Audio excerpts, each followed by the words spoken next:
Assalamualaikum warahmatullahi wabarakatuh. Di video kali ini kami akan mencoba membahas tentang pengolahan lahan secara hemat biaya, namun hasilnya tetap maksimal.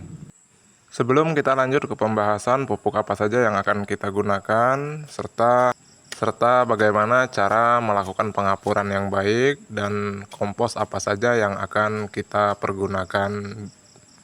Sebelum kita ke inti dari video ini, jangan lupa like, komen, dan subscribe, serta aktifkan loncengnya agar teman-teman tidak ketinggalan video-video terbaru dari kami.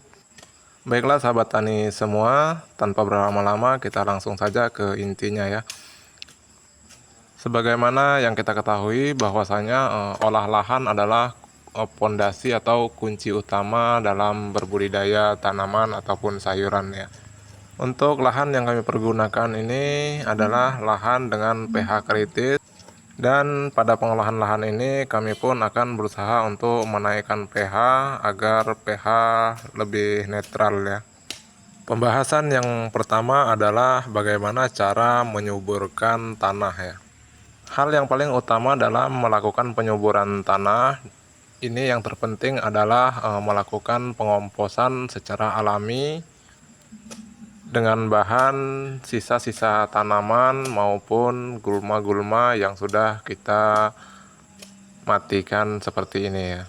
Setelah dilakukan penyangkulan serta sisa-sisa tanaman dan rumput sudah tertimbun oleh tanah seperti ini, kemudian kita lakukan penyepraian menggunakan JMS atau Jadam Mikroorganisme Solution ya. Nah, untuk JMS ini kita bisa membuatnya sendiri ya, yaitu dari leaf mold, kemudian kita campur dengan garam, lalu ditambahkan kentang dan air secukupnya ya. Kemudian semua bahan kita aduk merata, kita masukkan di dalam tong dan kita fermentasi selama 24 jam ya, atau 1 hari 1 malam. Ketika sudah 24 jam, maka semua bahan yang sudah kita fermentasi, dia akan mengeluarkan busa dan itu tandanya JMS sudah siap diaplikasikan ke lahan pertanian.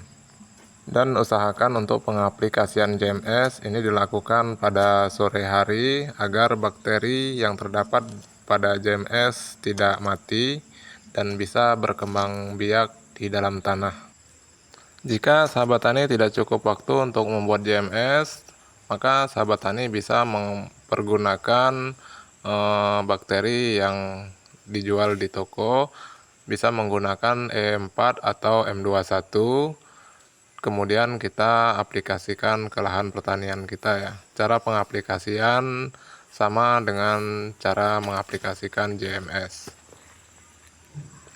Dan untuk pengomposan, selain dari sisa-sisa tanaman dan sisa-sisa gulma yang sudah mati, kita bisa tambahkan pupuk kandang. Kemudian tahap yang kedua adalah penaburan pupuk ya. Nah, inilah bedanya pengomposan dan penaburan pupuk.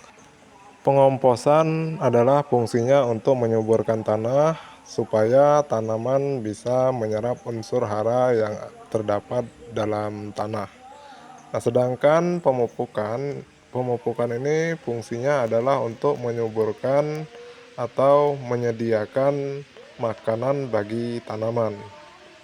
Dan kemudian kami pun melakukan pengapuran dengan kapur dolomit. Untuk cara pengapuran agar bisa bekerja secara maksimal, setelah kapur ditabur, kemudian kita timbun lagi menggunakan tanah. Dan setelah dilakukan pengapuran, sebelum kita pasang mulsa seperti ini, usahakan kapur sudah terkena hujan ya. Karena walaupun sudah kita lakukan pengapuran, pH tidak akan naik apabila kapur tidak terkena air ataupun tidak terkena hujan. Dan untuk dosis pengapuran kami pergunakan untuk panjang bedengan 25 meter, kami pergunakan 20 kilo kapur dolomit ya. Untuk pupuk dasar kami hanya menggunakan pupuk subsidi, kemudian kami campur dengan SP36. Setelah semua bahan tercampur rata dan sudah terkena hujan, maka kita lakukan penutupan menggunakan mulsa. Setelah mulsa tertutup rapi dan tidak langsung kami lakukan pembolongan untuk tempat penanaman ya. Tapi kami biarkan dulu selama 3 hari agar pupuk dasar bisa benar-benar matang. Karena kalau pupuk belum benar-benar matang, justru akan merusak tanaman yang akan kita tanam di bedengannya. Bisa mengakibatkan tanaman terbakar dan tanaman menjadi mati. Kemudian kita lanjut ke tahap pemasangan mulsa ya. Di sini untuk pasang pemasangan mulsa kami menggunakan full bambu, tidak ada yang menggunakan atom ya.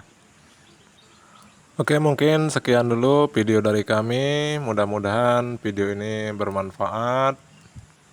Salam tani, salam satu hobi.